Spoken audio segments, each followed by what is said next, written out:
We did learn how to go out of body, and we immediately worked only on things that were evidential, because that's what physicists do. A physicist models reality. It is a virtual reality. And here was this thing. We were obviously both there together. And that hit me like a ton of bricks. Yeah, we're players and we're interacting, so we're playing with each other just like people on the internet, you know. Tom Campbell is a physicist and the author of the My Big Toe trilogy. During more than 30 years, he has explored alternate physical realities and has presented a theory that models our reality in a way everyone can understand. Reality is much bigger than you might think. Does it sound absurd to you? Just listen to this.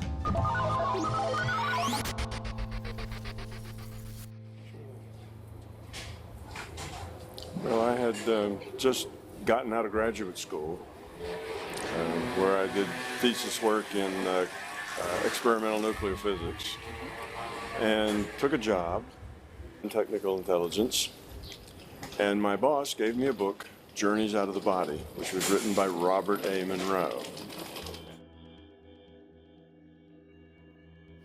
So my boss hands me the book and says, Tom, read this. I want to know what you think, because I'm just a fresh physicist, you know, just out of school. And I read it, and what I told my boss was, well, if this guy's just making it up, you know, and trying to sell books, then he's got a good imagination. If it's real, then that means there's a whole lot of reality out there that's structured and can be understood that I don't know anything about, and that's exciting. But how would you ever know?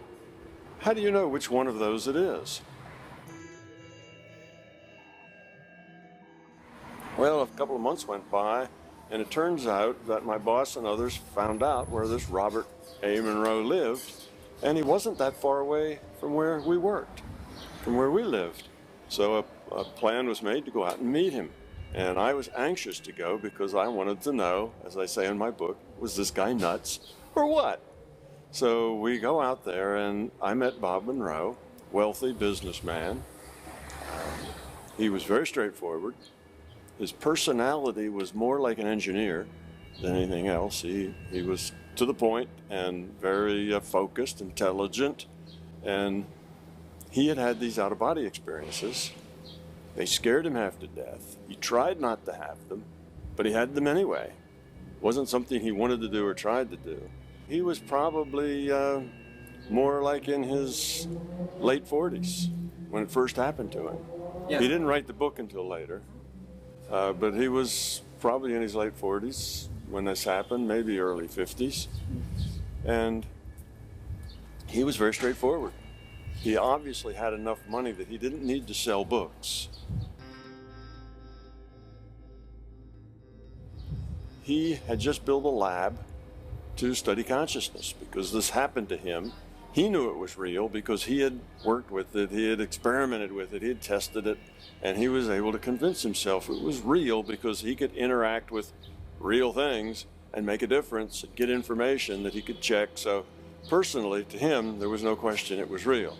But he knew it was a hard sell for anybody else to believe, so he wanted to do this lab so that we could understand it and turn it into science. That was his dream, make this so that it's not, what do they call it now? Woo-woo. You know, that wasn't a woo-woo science, but it was real science is what he wanted. So I just happened to be there and being a young scientist, and another fellow that I worked with, he was an electrical engineer. So we volunteered that we would be staff his lab, and we would build equipment for measuring body functions and GSR, EEG, that kind of stuff, if he would teach us what he knew about going out of body. That was our plan, you know. And Dennis Menerick was the guy's name, and he and I talked, and neither one of us was too sure that this was going to be a real thing, you know. So we both kind of talked and said, well, if this turns out to be just, you know, foolishness, then we can just always leave. You know, we're not stuck here. So we said, sure, we'll do it. And that started the two of us, going out to meet with Bob Monroe, and we would spend a couple of hours building equipment, doing other things, and experiments. And then at the end, after we were done, he'd come up and we'd spend another hour or so with him teaching us how to experience this larger consciousness system. Yes, so he was able to teach us this, and within a year and a half, Dennis and I were accumulating evidence, just as Bob had, that this was real, and he taught us how to go out of body. At least that's the term. Out of body is just a metaphor, but he taught us to do that at will when we wanted to, and we, of course, first needed to do things that we could check, because if you just go out and do something, totally outside of this reality, then there's no way to tell whether that was real or is that your imagination. Yes, basically, we were in booths that were isolated. They were surrounded by sheet metal that was grounded, so there was no electric fields. They were soundproofed, and there were 3 booths in a row, and I was in the first one and Dennis was in the last one, so there was an empty booth between us. There was a microphone hanging from the ceiling just inches away from our lips, and we had GSR, which is galvanic skin response, on our fingers, and that was about all that was in the lab at that time. So we would each go in our chamber that was, like I say, soundproof. We could not hear each other, and we could talk over the microphone, and Bob was in the control room and he could hear both of us. And then he would give us instructions, how to relax, what to do. He taught us to do what he had done, I guess, to end up going out of body. He does have a very, very good voice. And then he would record everything. So he trained us to be able to go out of body and talk about it while we were there. So we could, it's a little difficult to do at first, but once you learn that skill, then you can be in some other reality frame, but still move your mouth and lips and vocal cords and report to him what you're experiencing. Yeah, well, out of body's a misnomer. You don't go out of your body. That's a term that Bob gave to it, and it represents some beliefs that go back, 70, 80 years ago about, the soul being in the body, or what do they call it, an astral body, being in the body and it leaves the body, and it doesn't work like that at all. But that's the term, going out of body.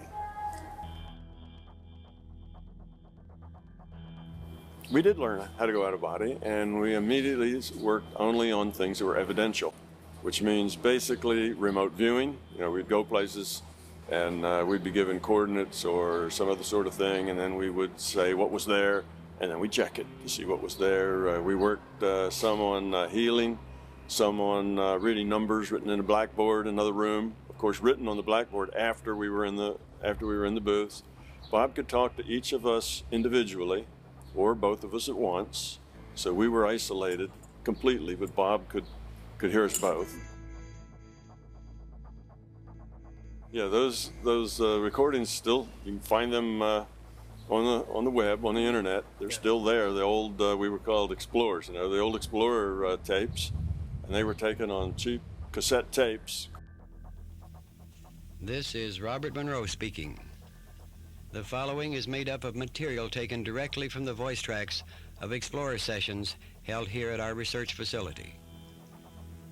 We offer them without our evaluation or comment, so that you can learn from them as we did, and form your own interpretation or analysis of what took place. Yeah, we learned this, and my job, being the physicist, was to try to understand how did it work, because that's what physicists do. A physicist models reality.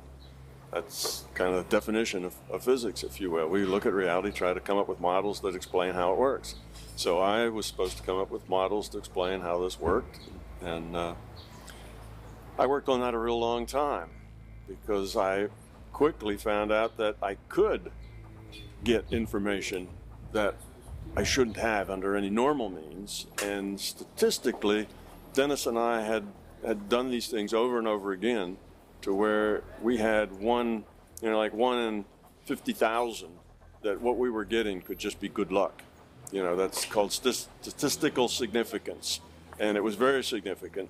So we knew intellectually that we were somehow getting information that should not have been available to us under any normal means.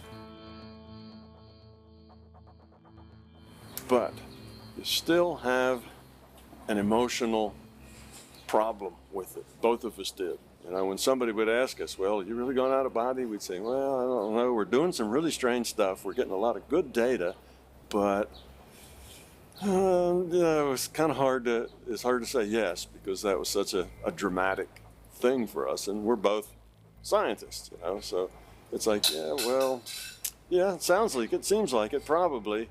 But we don't really know how it works. We don't know anything about it, so we're not really all that sure of what we're doing. We're doing it because we followed Bob's instructions. But exactly how we were doing it or what was going on, we really didn't know yet, so we weren't all that comfortable.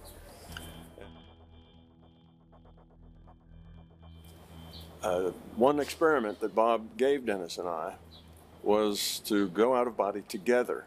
Just something that Bob thought of would be an interesting experiment to try, because we'd tried lots of different experiments to see, to collect evidence, because he knew that we had to,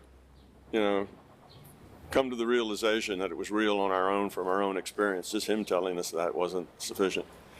So this experiment, Dennis and I were to leave our bodies. We were to go up above the lab, in the air, up above the roof, connect with each other, and then go off and have some experience anywhere we wanted to. It was open to us to do whatever. So we did that. And we were probably 2 hours in that experience. And we met people, had conversations, saw things, we talked to each other a lot, and so on. Now, this talking to each other wasn't actual. I never heard anything that Dennis said. He never heard anything that I said. We were in soundproof rooms, and Bob had us on separate channels, and we never were on the same channel. So we were disconnected from each other, both electromagnetically and acoustically. Anyway, at the end of all of that, we got out of our beds and kind of staggered up to the control room, and Bob was real, had a big grin on his face, and he said, well, do you guys think you were together? We kind of looked at each other, and I said, well, it seemed like it, and Dennis said the same thing. So he said, well, listen to this, and he flipped the two tape recorders to play at the same time. So there Dennis and I were talking to each other, answering each other's questions, seeing the same thing, and it was obvious that we were together, we were in other reality frames, and we were experiencing the same things. It was like I say, we talked to entities, we had conversations, we saw places, buildings. So for you, it was like? For us, it was like this. It was like this bush. It was physical, and we were describing it, and we would point things out to each other. Oh, do you see that? It was like this. We would see something, and Bob would ask us a question. Well, what is that in front of you, or what's off to your left? Because Dennis may have already said something, you see, so he'd give that to me. So then I'd look and I'd tell him what I saw. And then, I would talk to Dennis in the out-of-body state. And in the out-of-body, of course, I'm not using my voice then. Talking to Dennis in the out-of-body state, it's all telepathic. We're both out of body. So it's maybe a little confusing to your listeners here. But when I say I was talking with Dennis, then we were talking to Dennis telepathically and out of body. And we would talk to each other. Did you see that? Or whatever. So we're not talking to each other through the headsets. Anyway, we got back, and here was this thing. We were obviously both there together. And that hit me like a ton of bricks, because I'm very skeptical, like a scientist should be. And I wasn't quite ready to admit yet that what we were doing was real until that happened. And for me, there was no other explanation other than we were in another reality frame together. Dean Radin has a nice little thing he says. He says, science is not about proof. He says, proof is for whiskey. He says, science is about evidence. And that's true. This was kind of the last straw as far as the evidence. I had a lot of evidence, but I'd only accepted that at an intellectual level. This I accepted at an emotional level. This was the last straw for that.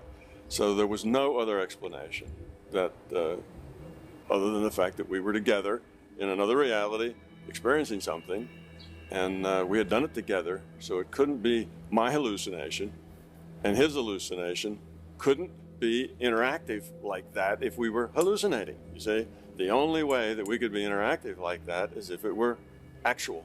We were there, having the experience. Otherwise, you could say, well, it was your imagination. Well, we can't have each of our imaginations interacting with each other. See the point? There's no way out of that. There's no, it was a hallucination, it was your imagination, etc. In this one, because that couldn't happen and still have this interaction. So that's why I was kind of trapped emotionally to say, yes, this is real. And that was a major thing for me.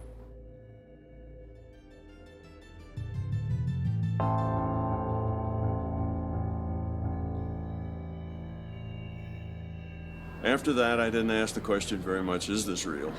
I just asked the question, what's going on here? What are we doing?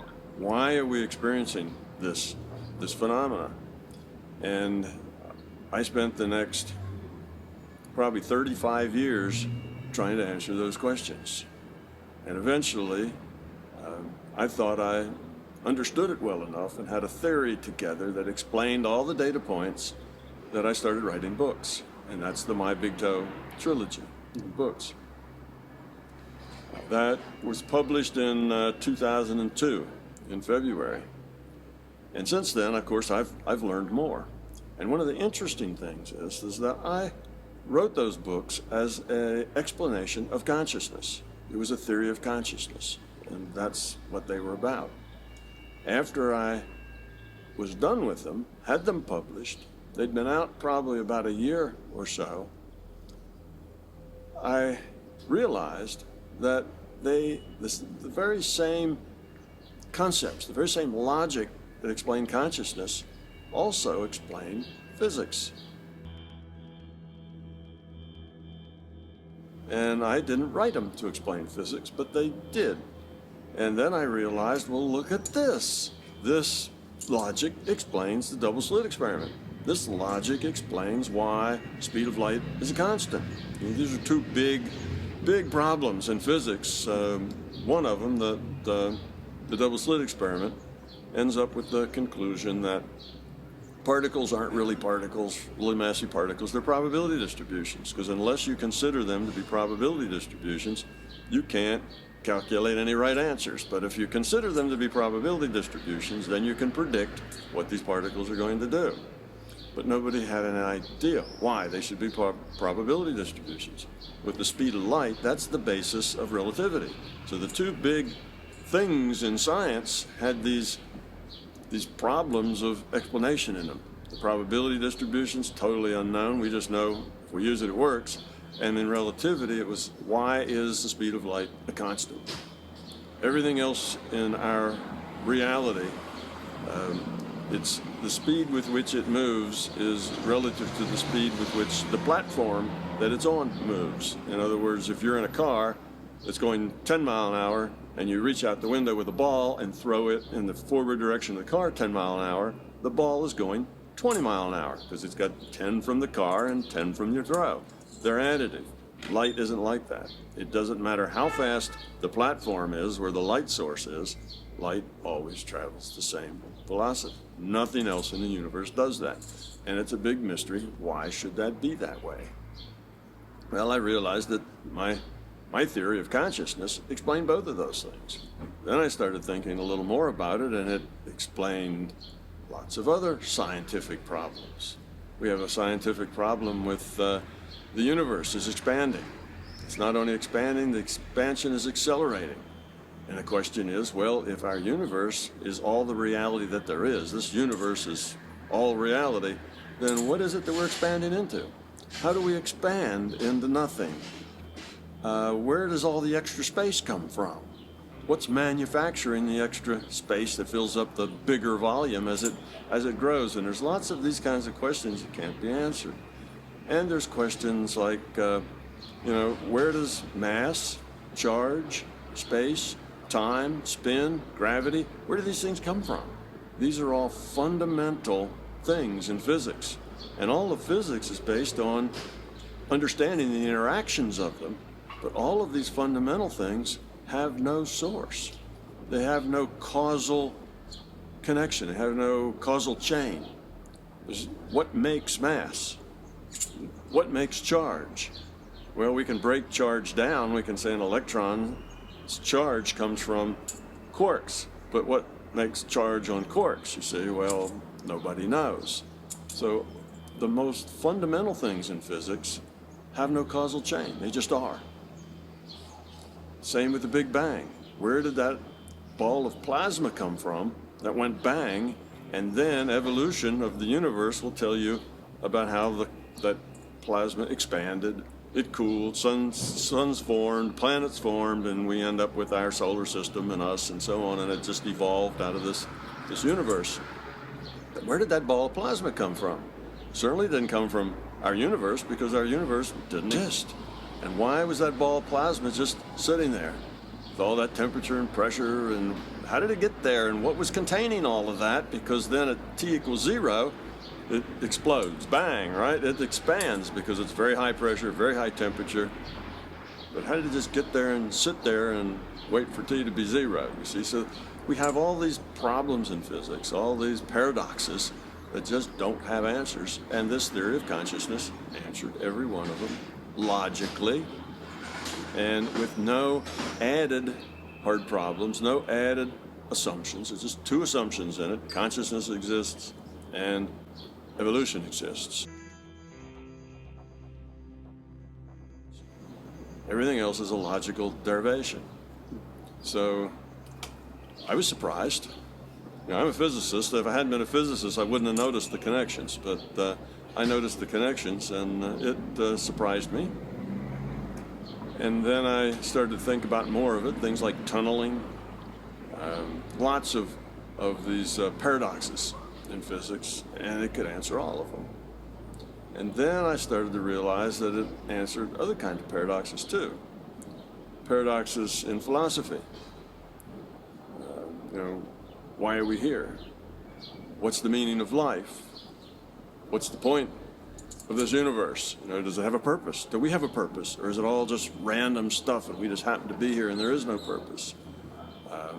What's the cause of time? Where does time come from? It's another one of these basic things that, well, it just is. So it turned out that science is based on a lot of things that we don't understand at the root of it, which doesn't really give you a warm feeling about, what we end up with. If at the roots it's like, we don't know, it just exists, then maybe a lot of the rest of the conclusions we're going to are suspect as well. So that's kind of how, a nice physicist like me ended up in a place like this, talking about consciousness and the larger reality frame.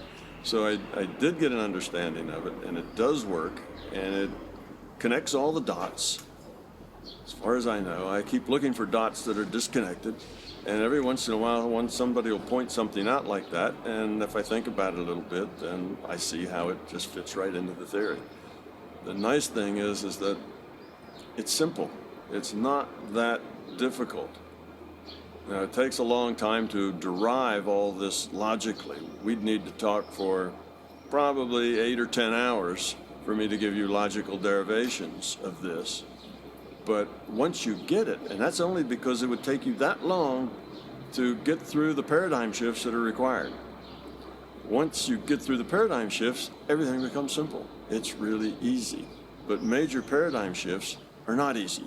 You really have to lead people slowly through the logical process before the paradigm shift becomes apparent. Yes, well, just from our culture, we learned that physical reality is fundamental.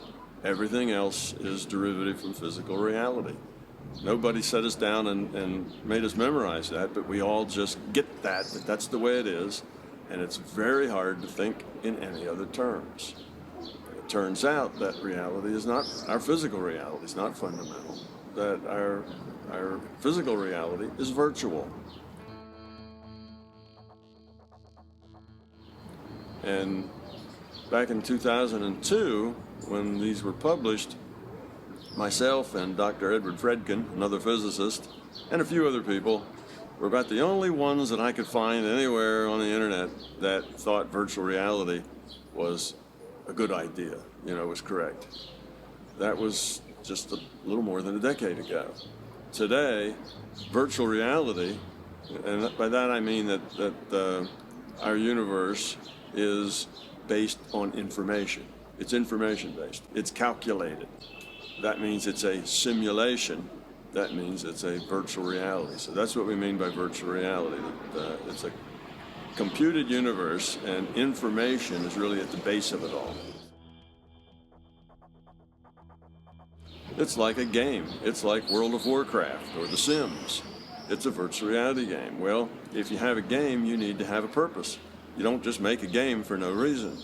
And you have to have, a process that works the game. And my theory of consciousness then explains the game and how it came to be, why it had to be the way it is, because it's not just that I make up this thing about a game, but I start with my two assumptions of consciousness and evolution. Everything else is, like I say, it's a logical derivation. So the purpose of the game has to be, this purpose, otherwise the whole logic, doesn't work. And the process has to be the way it is because it's just the outcome of a logical process. So none of this is introducing any new strange assumptions, no new hard problems, no new paradoxes are created. It just basically answers the mail. So that's sort of what I've done and where I come, where I came from, why I'm talking about virtual reality. And I've just finished with a workshop here.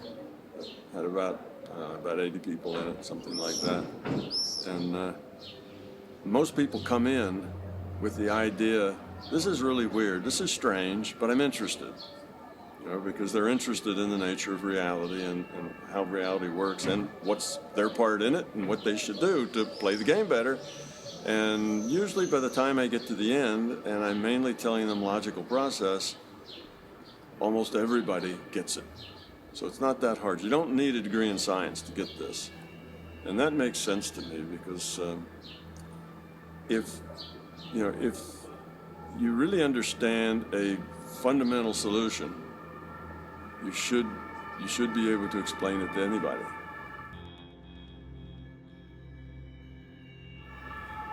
Any reasonably intelligent person ought to be able to get it. If you need to be a mathematician or a physicist, if you need 5 pages of mathematics to explain it, then it's probably not fundamental. I mean, it may still be true, but it's not fundamental. Fundamental things have to be straightforward. They have to be rather simple because they're big conceptual things at the fundamental level. Now, these fundamentals can go together to make all kinds of complicated stuff that needs 4 pages of mathematics to explain it. But the very fundamental things at the beginning are straightforward, simple, basic things. And they're not that hard to get once you can get the paradigm shifts. The big paradigm shift is that this is a virtual reality. Today, probably 20-30% of the physicists think that's a good idea because their experiments are forcing them to think that's a good idea. They do experiments now at the CERN experiment where they were, looking at the hadron, what do they call it, the God particle, Higgs boson. They were looking at the Higgs boson. And you can go to YouTube and listen to some of these scientists talk because a lot of them were interviewed because the Higgs was a real big deal, about a year back or so. A lot of news, a lot of interviews. Validates quantum physics. Yeah, and what you'll hear them saying is things like, we used to think of an electron as a piece of mass with charge, but we don't talk about it like that anymore. Now we talk about an electron as a point with the attributes of mass and the attributes of charge. Well, if you're going to simulate an electron in a computer, you simulate it as a point with the attributes of mass and the attributes of charge.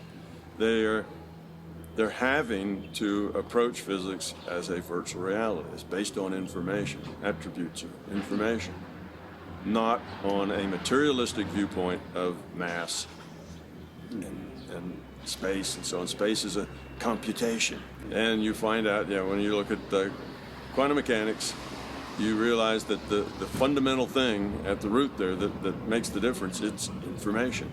Information's the key. So modern physics experiments are dragging the theory into virtual reality. That's where the answers are. That's what you have to understand if you're going to understand the results of the experiments. So it's gone from nobody takes it seriously to a real serious concept within physics departments everywhere. See, so that's good. That's good for me, because that is the way this reality works.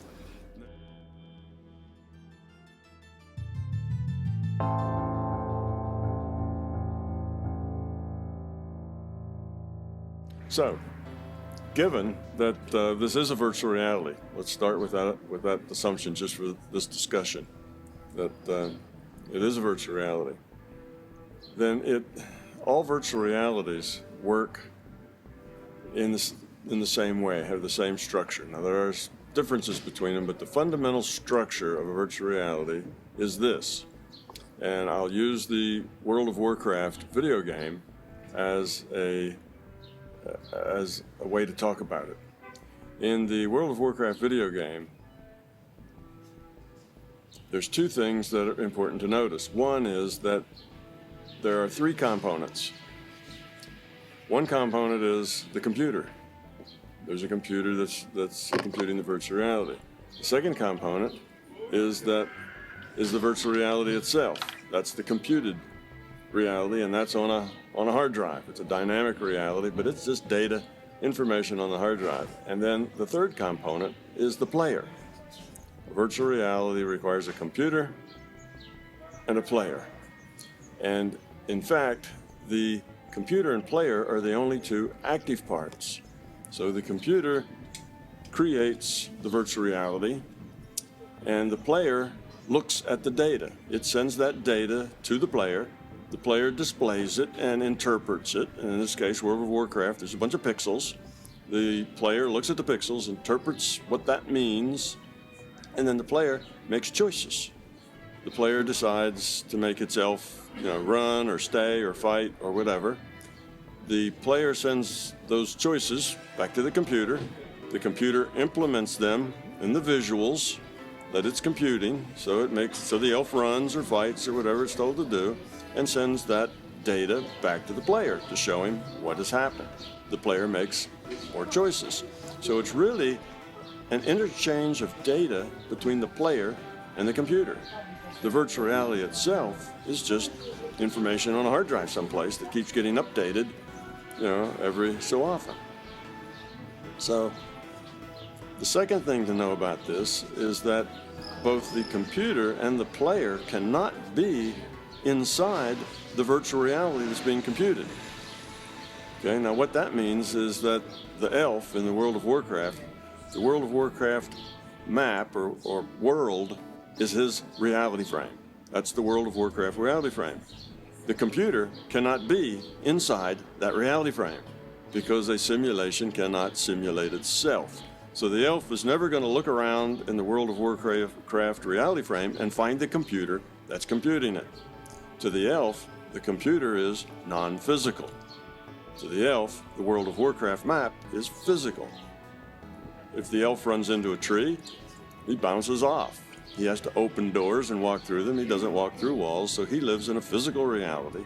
The computer is non-physical to him. And the player? Yeah, and the player is non-physical to him in exactly the same way. The computer and the player have to be in the same reality frame because they're exchanging data. The player is the person with the keyboard and the joystick and the monitor who's playing the elf. The elf is their avatar, and the player is the one making the decisions. The elf itself makes no decisions. It's just data on a hard drive someplace. It's a virtual reality. The player is that virtual avatar's consciousness. Okay, so the player serves the function of the consciousness for the elf. So the elf just sits there and does nothing until the player makes a choice: run, stay, fight, jump, dance, whatever it is. The elf does that when its consciousness, the player, tells it to do that. But what's going on is an exchange between the player and the computer. Both the player and the computer have to be in the same reality frame, because you don't exchange data directly across reality frames. Different reality, the data doesn't flow. That's what reality means. You're contained.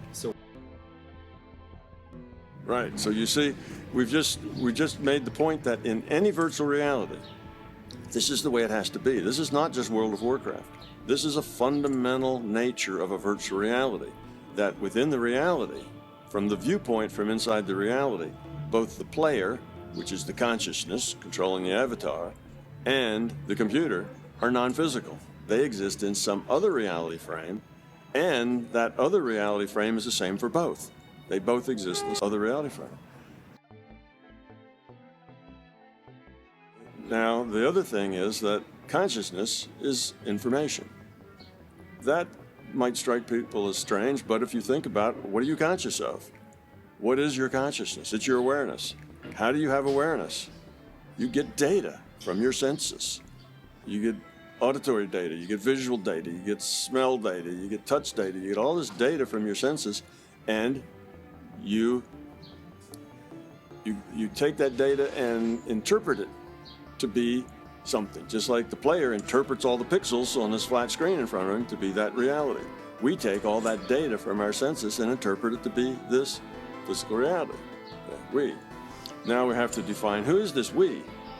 Okay, now let's get to this reality. If, like physics is telling us now, that reality is virtual, then this, what we see as physical, is only information on a computer.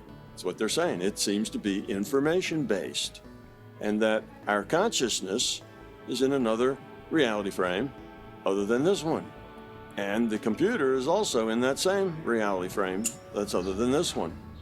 Well, we know that consciousness is about information. It's information processing, taking in information and then interpreting it into be a reality. We know that computers are information processors because we know that's what computers do. They're both in the same reality, and it makes sense then that the computer and the consciousness are connected somehow. Well, yeah, they're communicating, right? They have to be connected, they're communicating. So, yes. So you see, consciousness is the player. And when you're the player in World of Warcraft, you are the elf's consciousness. Consciousness can't be on a hard drive. That doesn't make any sense. Consciousness makes choices. Data on a hard drive doesn't make choices. Consciousness has to be some other reality frame. So it's easy to see in the World of Warcraft that the consciousness and the computer are in the same reality frame, and that the elf is in a frame that the elf finds to be physical, and the elf is just a information. It's just information on a hard drive. Okay, so that makes sense, but now we extrapolate that to our reality. Okay, here we are in this physical universe. It's just a virtual reality. What does that mean? That means our consciousness is in another reality frame that is non-physical to us. That the computer is in another frame that's non-physical to us, and that they're both in the same frame.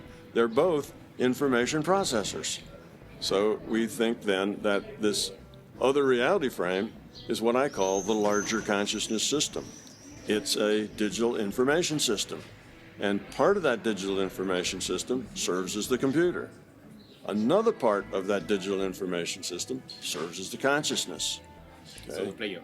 As the player, right. Serves as the player of the game.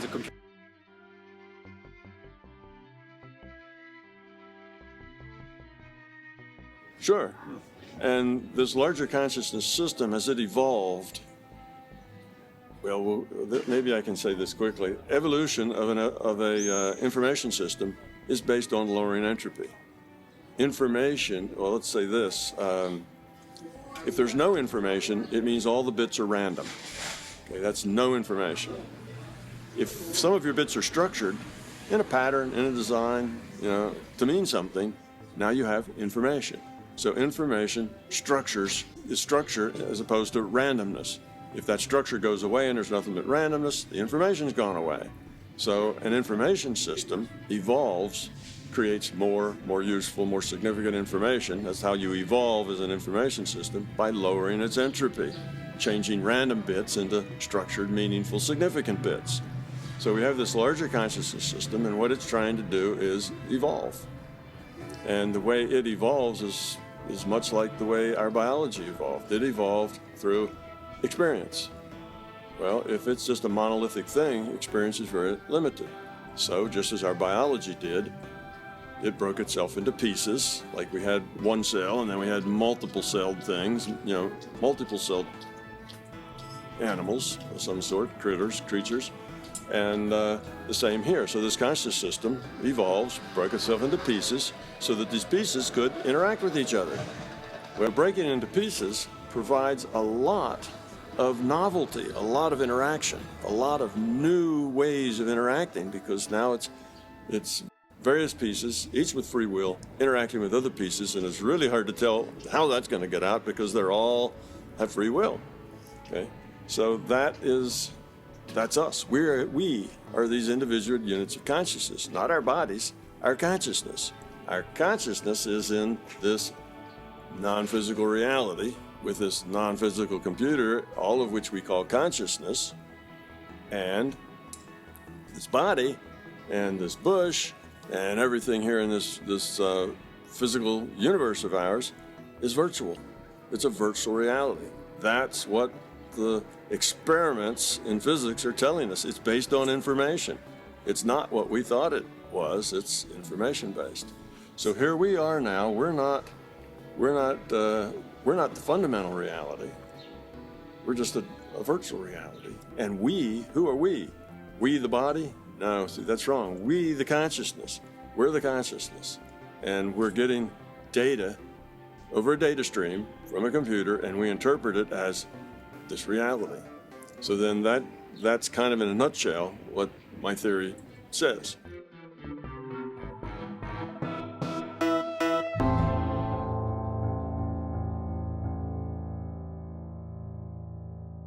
Okay, well, when you realize that, you realize now there's a purpose to this. The larger consciousness system has to reduce its entropy in order to survive.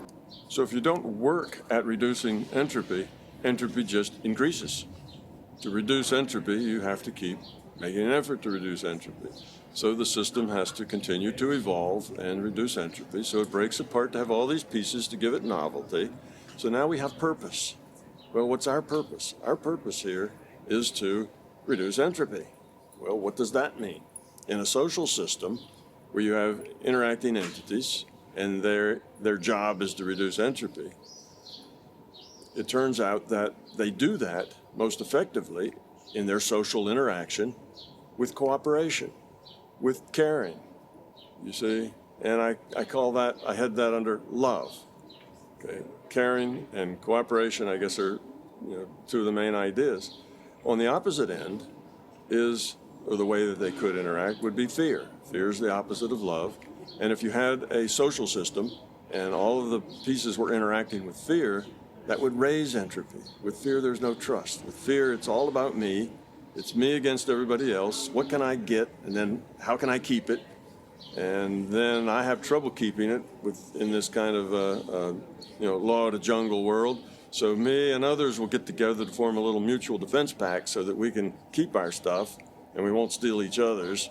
And other mutual defense pacts do, and then there's war between those. And you see that I'm kind of describing where we live, right? That's the fear-based reality. Well, that doesn't build, that doesn't grow very well, because if somebody builds something up, somebody else tears it down or gets rid of them and takes it over. Then somebody else tears it down. You see, there's all this me, gimme going on, and that doesn't produce lower entropy. That produces higher entropy.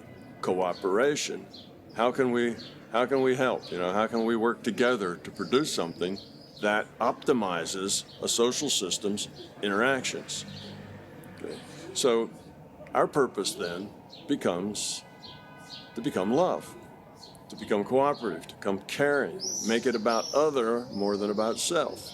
And that becomes our purpose of us as individuated units of consciousness. So that ends up not only explaining our virtual reality that had to be here to be a schoolhouse for individuated units of consciousness. Why do we need a schoolhouse? Well, if it wasn't for this virtual reality, what would we be? We'd be a bunch of individuated units of consciousness just chatting with each other.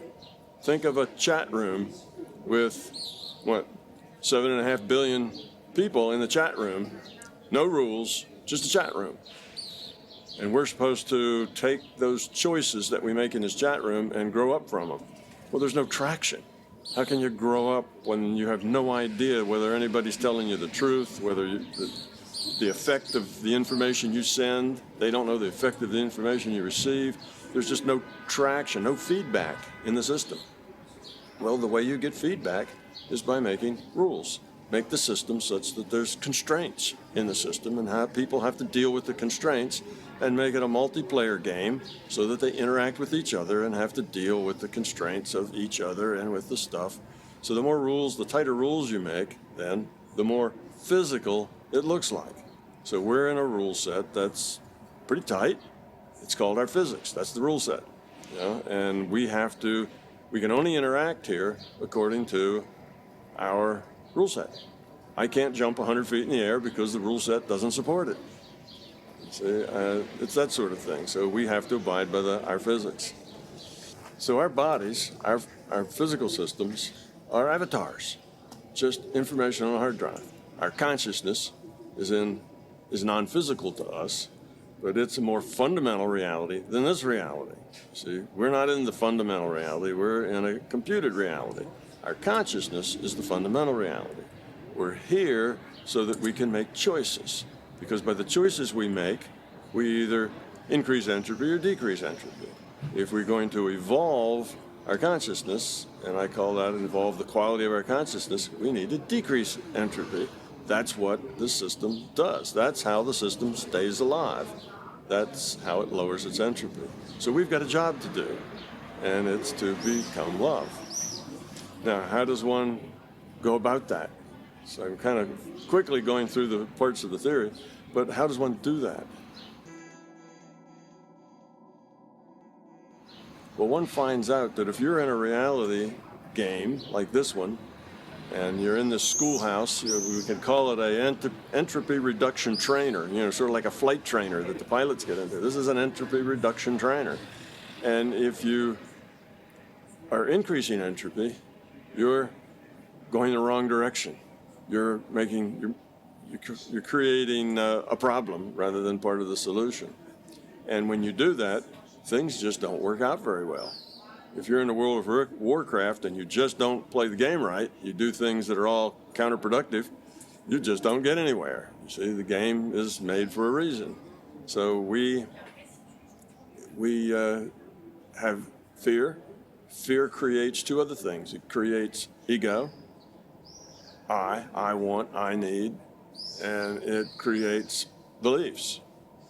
If you have fear that there's something important you need to know, but you don't know it, well, then you can just believe it, because the fear of the unknown is worse than, just making a belief and live with it. So we create a lot of beliefs with our fears. So the ego, the fear, the beliefs are what we need to overcome. And as we overcome, we evolve the quality of our consciousness. So individuals who have a higher quality consciousness, they tend to live in a state of happiness. They enjoy life, love, caring. They're very positive people that mostly positive things happen to. People who are bound up with their fear and their ego and their beliefs tend to be unhappy people who are kind of miserable because they're trying to swim against the current, if you will. They're doing the wrong thing in this entropy reduction trainer. Yeah, there's games like there's rules, and that's just the way it works. So when you are Your ego causes you misery. If it's all about you, you'll probably never be a very happy person. If what you do in life is manipulate other people to be the way you need them, to manipulate events and things and people and processes to be the way you know is best, to be the way you want them to be, you are driven by your fear and ego, you're not going to be a very happy person. You're going to always be frustrated because as you try to manipulate things, you can't succeed. You see, it never succeeds. You try and try and try, but it never happens. Things and people and processes are always doing stuff other than what you want, and you just can't ever get to hear from there, so you're frustrated, you're not satisfied, you're unhappy, you're angry, and so on, and that's not a very nice life. Yeah, so it's basically the idea that we are here to lower entropy is a part of the theory that explains consciousness. It also explains physics. So I say we derive physics from this theory, and we have a purpose, and that purpose is to grow up, and morality is part of that purpose. We're back to the good versus evil, right? Which is a theme of everything. Well, it's a theme of everything. Our literature, our plays, everything we do is this good versus evil is the theme. Well, that's the theme, you see. The good is to lower your entropy. The evil is to raise your entropy. So the whole thing is this struggle of good and evil. We come here with the idea that we're going to lower it. And if we make good choices, every time we make a choice, that choice will either lower entropy a little or raise it a little. If the choice is one out of anger, it's going to raise it a little. If it's one out of caring, it's going to lower it a little. It's going to make everything work better if it's out of caring. So this is the nature. Yes, that's why. Because we are evolving our quality. As we do good, we feel better. Our life gets better. And if you can build a good quality consciousness, you live in a happy place. There's joy in things. It's a matter of everything that happens to you. And here's a real short way of looking at life. I'll kind of back up a bit. Here's a short way of looking at life. Stuff happens, and we get to deal with it. That's life. That's everybody's life. Stuff happens, and we get to deal with it. We put all of our focus on manipulating the stuff that happens. We want to make sure that everything that happens is the way we want it to happen. So we struggle to manipulate that. Well, that's the wrong thing to be putting your focus on. What you should focus on is how do you deal with it? You deal with it with caring, love, with compassion, then you're going to grow. Your life will get better, and you will be a happier, more satisfied individual. If you're constantly trying to manipulate to make it the way you want it, well, that's ego.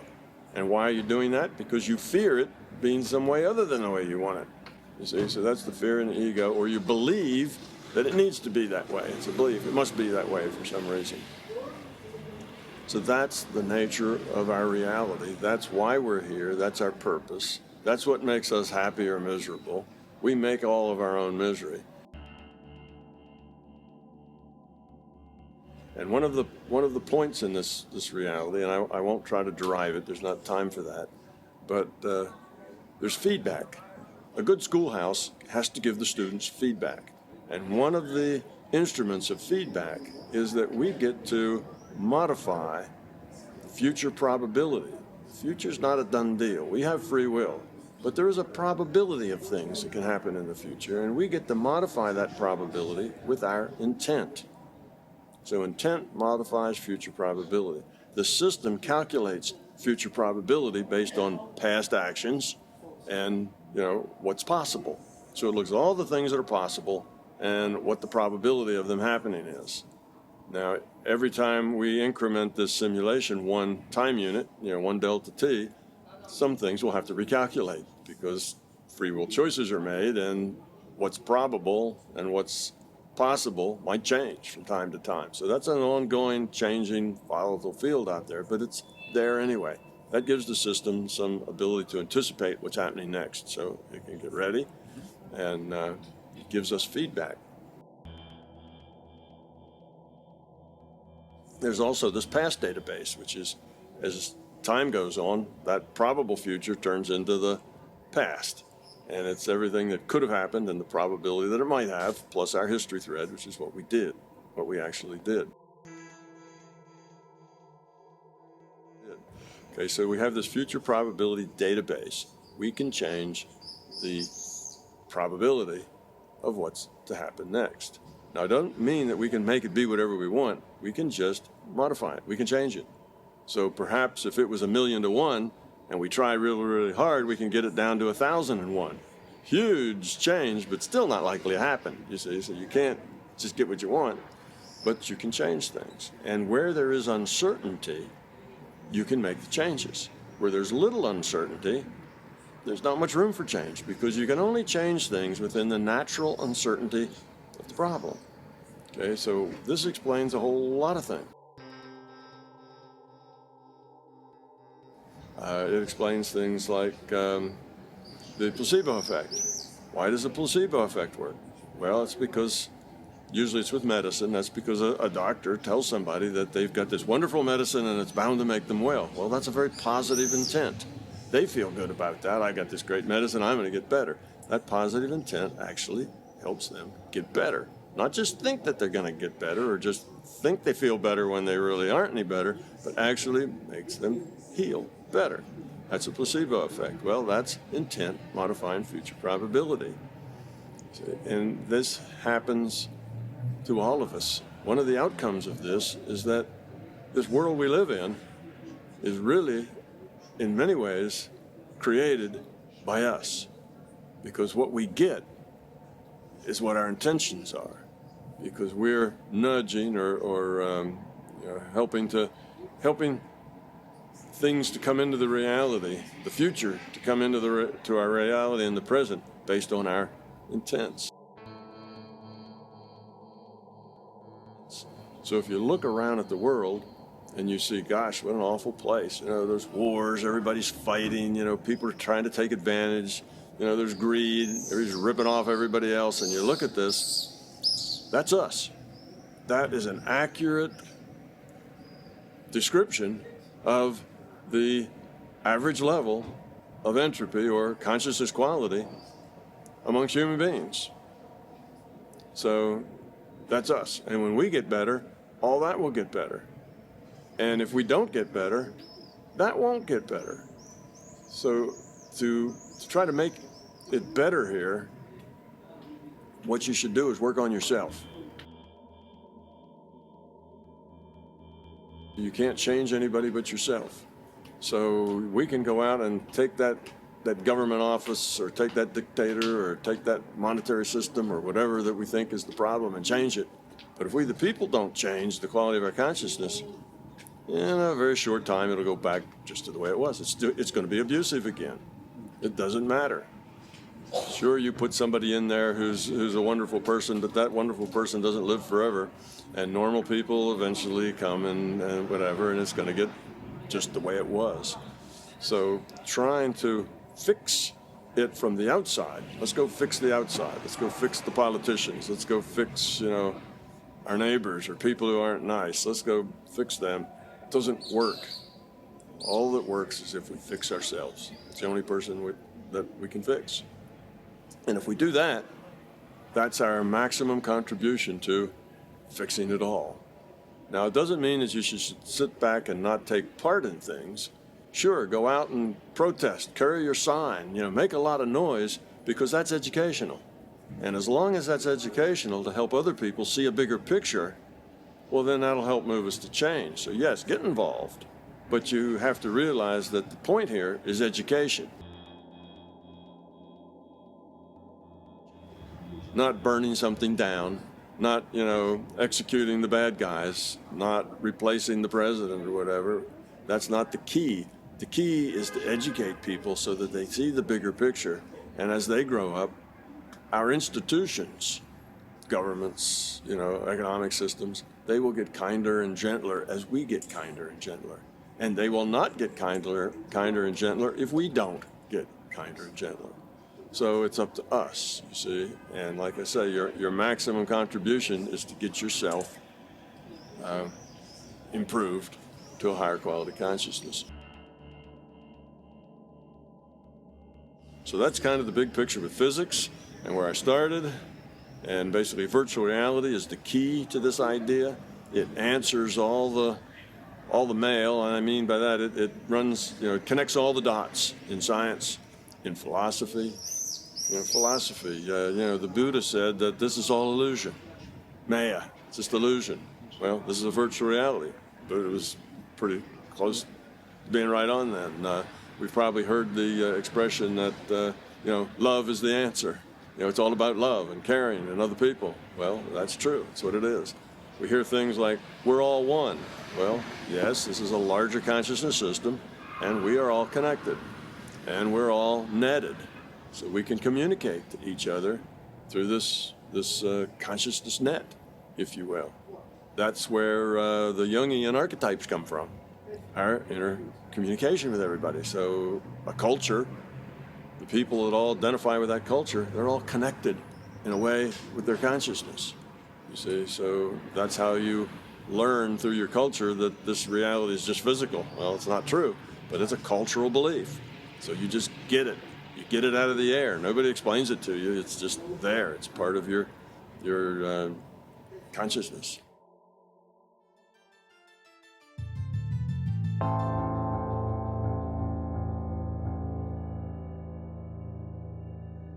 Well, we're always, if we're here, if we have an avatar here, we, consciousness, are playing this avatar. I'm playing this body, you're playing that body, and we are really consciousness having a conversation because this is a multiplayer game and it's running through the consciousness computer. Yeah, we're players and we're interacting, so we're playing with each other just like people on the internet. They all play World of Warcraft together. So we're players. And this whole life experience, I call it an experience packet that we have from when we are born to when we die, we are the player of this avatar.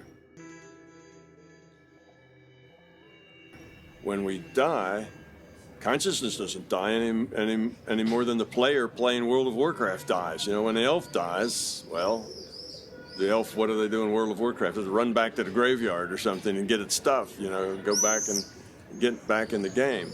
What we do is have to recycle. We also get back in the game. Why? It's a logical requirement because learning has to be cumulative. You can't learn something that's really complex and difficult in just one shot. You don't learn anything in one shot. You have to learn A before you learn B, before you learn C. It's a cumulative process that's iterative. And it takes us iterations because becoming love is not a trivial thing to do. It's change of ourself at the being level. So it takes more and more iterations. But then that's our job. You see, we, consciousness, we individuated units of consciousness playing in this virtual entropy reduction trainer, we're part of the larger consciousness system strategy for survival. Strategy for lowering its entropy. And we need this virtual reality so we have feedback, so we can really make decisions that mean something to us, that we see the results of these decisions. We get a reality that reflects us. Now that tells us how we're doing. Go read a newspaper and look at the evening news. That's how we're doing. So we get this feedback. So that's us. So we die. We, the consciousness, don't die. We just continue on, and eventually we end up in another experience packet, and born and die in another experience packet, because this kind of learning is cumulative. It's possible, yes. Sometimes we do. Sometimes an individuated unit of consciousness will have two players going. Well, it's just, when you think in terms of digital information systems, there's a huge amount of flexibility there. So you can do almost anything in a digital system. So yes, it's not the norm. It doesn't happen as much as not, but yes, sometimes a player will have multiple incarnations, we'll call an incarnation or experience packet at the same time. And sometimes multiple players will work together. They will incarnate as a group, if you will, such that they can interact with each other because they have found that they are good at bringing out the things that need to be brought out in each other. That happens. But again, that's not the norm either. It depends where you are in this process of evolution. If you're at the beginning, then you just need experience. And So you jump in, jump out. No, it can't be in the past. Time is a fundamental thing. Time comes in just with the idea of consciousness and choice, and with the idea of evolution. Okay? If there are choices, then there must be time. If there's evolution, there must be time. See, if you have a choice, then there was what there was before you made the choice and what you had after to make the choice, because the choice makes a difference. So there's a before and after state. If you've got a before and after state, you've got time. If you're going to evolve, then you're changing from this state to that state. Evolution requires time. Time is very fundamental. So time moves forward. Progress moves forward. And the past is not evolving. It's just a record. Okay? The past, the characters in the past, our past, okay, is probability models of us. It's all of us, not just the things we did, but everything we thought, everything we felt, everything about us is then in that past record. Yeah, no, they're not all to the same clock, but they all are moving in the same direction, because the virtual reality is computed and it has an outer time loop, so that every delta t it goes and recalculates everything. And on your computer, that's called a refresh rate. If it's an older computer, 60 times a second, your computer gets refreshed, which means all the pixels get, recalculated. The intensity and the color all get recalculated. Every pixel, every 1/60th of a second. That's the delta t I'm talking about. So our virtual reality has that delta t, that is its refresh rate, and that's specified in order to produce the time resolution that we need here to make this a smooth, good virtual reality. Just like there's also a delta x that specifies the resolution in space. So Planck time and Planck space. Planck time, Planck space, you divide space by time, you get a velocity. And that is the speed of light, because the time, the delta t time, has to be a constant, because you can't have a refresh rate that's all over the place. Otherwise, your reality is very weird, very squirrely. It's not the kind of good learning lab. And you can't have space that comes in, pixels that are big pixels and little pixels, because everything gets distorted like a funhouse mirror. Everything's distorted in space. So the delta t needs to be a constant, and the delta x needs to be a constant. Planck length, Planck time, divide them, you get c. So that's the constant.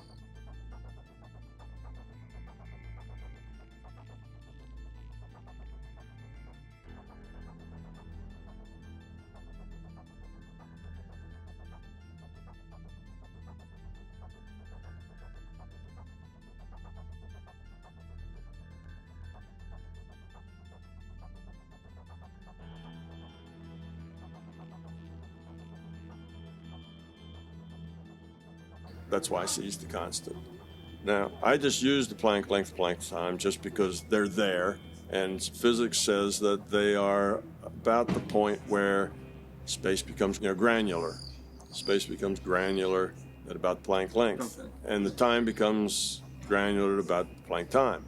So I just used those. Now, it may turn out to be something other than those, but let's talk about those because that's our best guess, right, at this time. But in any case, a virtual reality needs a delta t and a delta x to specify the resolution both in time and space. That's what you start with, because that specifies the throughput and the memory requirements of the computation. So what you're here to do, if you want to know, well, what should I do? What does this mean to me? Then what it means to you is that what you're here to do is to get rid of your fear and get rid of your ego and grow up. And that will make your life better and everybody else's life better as well. That's being part of the solution. If you don't do that, then you're part of the problem. So if you want to be part of the solution, we need to get rid of that fear. How do you get rid of fear? Well, fears are hard to find. because most of our fears are buried down in our subconscious and we don't even know they're there, but they push us around all the time. The way to do this is, instead of going after the fear directly, realize that the fear creates your ego and your beliefs. Well, beliefs are kind of sacred to people and they don't want to question them, so that leaves us with the ego as a good way to approach this. So when do you have ego? When are you exhibiting ego? It's whenever you feel negative. If you're angry, if you're upset, if you're anxious, if you have anxiety, if you're frustrated. See, all of these things are negative feelings, and they all are fear-based, but they are an expression of ego. It's about you. The fear is always about I. It's always about self. So the ego is concerned with self. So if you have any of these negative feelings, if you feel unhappy, if you feel, unlovable, if you feel incompetent, if you are unsure, if you are insecure, well, all of this is ego. Trace the ego back to find the fear that creates the ego. That's how you'll find the fear. And when you find that fear, the only antidote for fear is courage. So when you find that fear, first it'll help you just to know what the fear is, rather than this thing, driving you out of your subconscious. It's just to name the fear and say, oh, this is my fear. That's why I have this ego. That's why I act this way. That's why I need it to be that way. That's why you make me angry. Well, you don't make me angry. I choose to be angry, you see. You have to take responsibility for your choices. If you're angry, it's because you choose to be angry. You could choose to be some other way besides angry. But you're probably not aware of that because your fears and all that are buried someplace, and anger is what you get. Okay, so when you find out what the source of this anger is and the fear and understand it, then accept it. Just say, okay, if I'm incompetent or if I am insecure, let's say I'm incompetent. If I'm incompetent, then I accept that. I'm just not very good at what I'm doing. I'm not very good at life. I'm not very good at being a parent, or I'm not very good at my job or something, and that's a fear of mine. So I fake it all the time. I act like I'm really good, and I kind of dare people to challenge me because that's how I deal with this fear. Okay, so just admit it. Say, I accept it.